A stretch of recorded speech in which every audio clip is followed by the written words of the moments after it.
Welcome to Rodent Review, the show where we dive into the furriest, cutest, and sometimes downright strangest members of the rodent family. Despite the name, these squirrels aren't auditioning for a remake of Top Gun. They don't truly fly, they glide. But trust me, if I could leap from a tree and sail across my backyard without face planting, I'd call it flying too. Plus, gliding squirrels just doesn't roll off the tongue as nicely. These adorable creatures use a patagium, a stretchy membrane that connects from their wrists to their ankles. Think of it as their own built-in wingsuit. They have big, round, adorable eyes that help them see at night, and flattened, fluffy tails that serve as a rudder so they can make fancy mid-air maneuvers. Southern flying squirrels in North America measure around 8 to 10 inches long, while their northern counterparts are just a bit larger. Some of the Asian varieties can reach over 2 feet in length. If you've ever looked at a tall tree and thought, that'd be fun to jump off of, you share a dream with these squirrels. They live where the trees are. Deciduous forest for the southern flying squirrels, coniferous or mixed forest for the northern ones, and so on around the globe. They're basically the cool kids of the canopy, rarely touching the ground.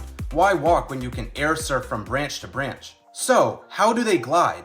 Picture your morning commute as jumping off your balcony and gently floating to the coffee shop. That's their everyday. Step 1, climb high and gather courage. Step 2, leap and stretch out the patagium, catching air. Step 3, steer using the tail, almost making U-turns if needed. Step 4, just before landing, pitch upward for a nice, soft touchdown on the next branch. It's squirrel parkour at its finest. Flying squirrels are mostly nocturnal. While you're counting sheep, they're performing aerial stunts across the treetops. By day, they snuggle in their tree cavities or their nests. By night, they're foraging for food, socializing with other squirrels, and practicing mid-air dance routines. They can be surprisingly social, sometimes sharing nests and forming furry little slumber parties to stay warm. When it comes to food, flying squirrels are true omnivores. They'll eat nuts and seeds like acorns or hickory nuts, fruits and berries, insects for protein sometimes, and even fungi or truffles. They might also nibble on tree bark to get some sweet sap. They're basically that friend who will eat anything at a buffet, from the salad bar to the chocolate fountain. But these high flyers have predators too.